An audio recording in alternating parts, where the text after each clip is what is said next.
We're here with Property Source Radio, as we are each Saturday, with Pat Coyne and Alex, and Reinhardt Brucker joins us again this week from Realty USA. We're talking about foreclosures and flipping, and you got a big set of charts here that I want to get into. But before we do that, let me follow up on the thought I had right before the break of you get a house that's in foreclosure, you do all the work to turn it over, and then you decide, you know what, I think I'll keep it. One, why do you do that? And two, are there advantages to that? Well, there's always pros and cons to everything. Ultimately, it's got to fit into what your ultimate goal is when you bought it. Now, your goals may change. You may want to keep it for retirement because it's making such good money. But then the con is that you have to start dealing with tenants. So if you deal with tenants, you have to have the right paperwork and the right attitude, et cetera. I've got it down to a system when I have my properties become more available. I've got it down to a system where how I re-rent it. I have a generic. And by the way, my clients have access to all my stuff because it's one of the services. Mm-hmm. So I have a generic application form. Instead of doing onesie, twosie showings, I do an open house. So people call in on the ad. Instead of saying, I'll meet you there at this time, there at this time, you have 14 different appointments and half don't show. And you went there for nothing. Good thinking. And then I have them fill out an application there. And everybody shows up at the same time. I also like to give my good tenants a gift at the end of the year. I give them usually a little basket, thank you basket for being a good tenant. Nice. Things like that. And I also have a trick that I use, not a trick, but a value that when the tenant pays on time, being postmarked by the first of the month, I give them a break on the rent. And I let them keep that as a bonus instead of charging them a late fee. And that seems to go out really well. Wow. Oh, good trick. I'll call it a trick because you gotta nurture your tenants, so to speak. Or, pretty well. They're people. Ultimately, I have a different mindset. Rather than be me up high and the tenant being down low, the peon, I have it reversed. I'm the landlord, and I don't even call myself that. I call myself the property owner because landlord is medieval. I'm the lord of the land, and and I'm the property owner. So I'm providing a product to you, the tenant, and the tenant is the one that's in charge. They're the consumer. They're the customer. Mm-hmm. And more so than maybe any other business, the customer seems to be always right when it comes to property owner and the tenant. Oh, because absolutely. I hear more and more people who say, "Man, everything is written in favor of the tenant." Oh, well, it is, but if you treat them right, I think ultimately it works out. I had a tenant move in. I got lax in my screening process only because I was trying to be a nice guy. Let this couple in, gave me the sob story once, right? I had a great tenant for 3 years. No problem. She moved out, bought her own house. Next line, I was lax. Couple came in. You know what they said to me after 3 weeks? I said, the rent's due now. After they moved in, they paid to get in. And then the 3 weeks later, the first of the month, rent's due now. Well, you've got 90 days to kick me out. Wow. Luckily, so they thought they were playing hardball with Pat Coyne, right? In East Rochester, the law is not like that. It favors the landlords. So my property was in East Rochester. So I called my attorney. I says, what's our timeline? Within 24 days? I think it was within 24 days. Mm-hmm. I said, by law. I said, get them out in 12. So they did. And they went to court and, tried to sue me to stay, and I sued them for the rent and so on. And as luck would have it, they were gone within 12 days. Yeah, you said the magic word. I called my attorney. Yeah. Yeah. Boom. Don't typically try to do it yourself. No, because then I would have burned them out of there alive. But it's terrible. Yeah, I had you can get into an angry frame of mind. Though. I can see you doing that. Yeah. Well, I've had frustration stuff. I had one where I had 3 doubles side by side in the city one time. This is many years ago. And I'm not proud of this, but what happened was I had junk cars started appearing in the backyard. Nobody knew anything. And the city called me up because somebody blew me in, said, we're going to charge you $50 a month per car if you don't get rid of them. I said, well, come get them. They said, we can't. Private property, liability. So I said, what do? I called my attorney. He says, well, you got to send everybody a letter. So I went through that process. Nothing happened. They never moved. I did everything right. And finally, I called the tow truck company. And I said, how much would you charge me to tow them out onto the street? And they said, well, we can't do it because of liability. Well, by the time I got to the 5th tow truck company, I found somebody that said, meet me there in the morning and pay me cash. I'll take my magnetic company signs off the truck. Oh, really? Met him there at 8 o'clock in the morning, paid him. He said, he's pulling the first one out. He says, where do you want this one? I said, I want the first one right over here in front of that fire hydrant. Nice. I said, I want the second one in front of the bus stop over there. I want the third one in front of that no parking ever sign. Drive it right up on the curb. Perfect. Sure. I left, and I paid him, and I never thought anything about it. And by the time I came back from work, I said, let me just drive by and see. They were all gone. And nowadays, you could take it to the junkyard. You could have made quite a lot of money. Yes. Well, yes. That was probably before metal went skyrocketing, right? Yeah. Yeah, but the tow truck fee would have covered that. Well, yeah, that's true. I'm surprised they just didn't drive them back into the backyard again. Well, they didn't undrivable. They were They had to be flat towed. tires and Yeah. no battery. And Wow, broken what a windshields. mess. It See, was. that makes it stressful to be a But, landlord yeah. or a property owner if you'd like to hear that. Yeah, I'll never call it a landlord again.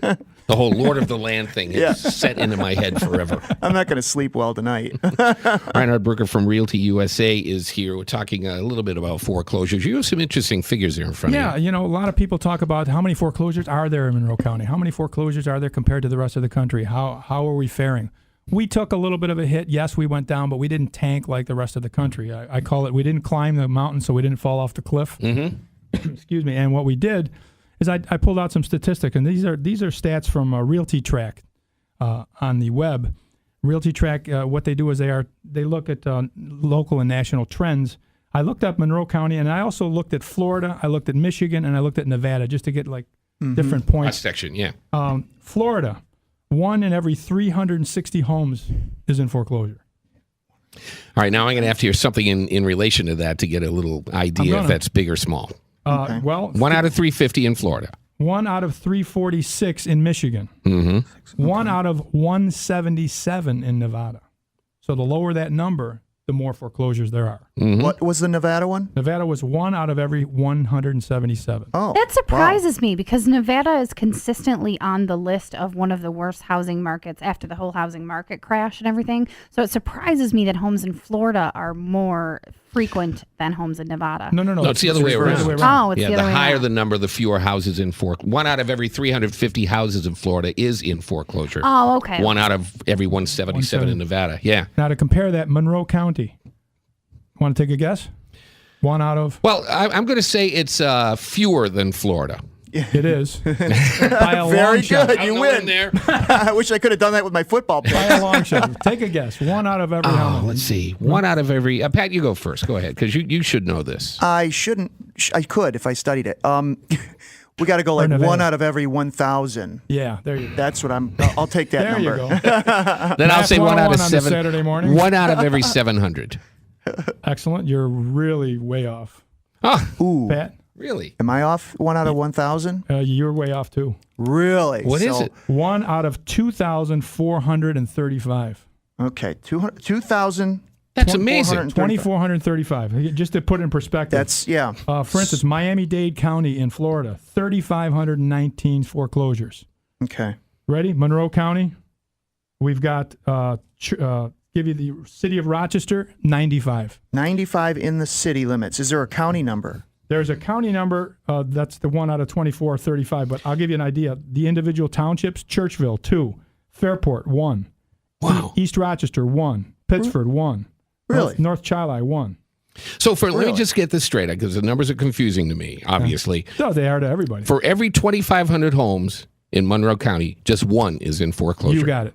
Bingo. That's, Quite a I difference. mean, that's isn't got to it? even raise your eyebrows. And you're It in the did. biz. It did. And I Wow. never got the exact stat, but it makes it very encouraging in spite of all the bad news we hear from Rochester and all the stuff. But, Yeah. lately Kodak's been in the news. But the other thing is that Kodak, over the years, people have done it slowly. They've left slowly, but Yeah. they've started their own businesses. They've started consulting businesses.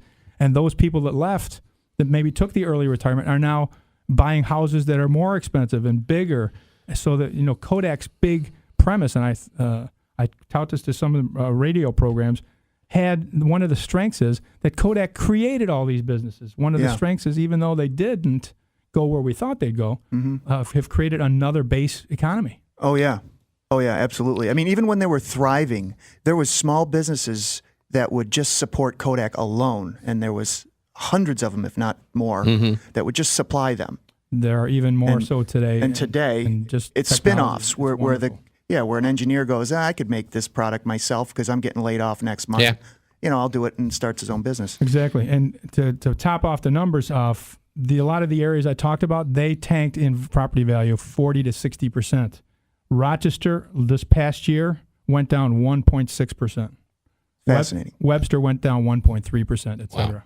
And there's more. I don't mean to put you on the spot here. You have a ton of numbers there. Can you compare Monroe County or I guess just our 6-county area to the rest of the state in terms of foreclosures? I can do that Buffalo, if you give me a Syracuse. computer. Yeah. Well, we don't have one of those. Yeah, I know. I hope you got one somewhere. Well, we do, but of But course. the people can call me if they want to have that. Yeah. How can they do that? They can call me on my cell, 317. You know, are you sure you want to do this? Yes, I do. All right, 317 4444.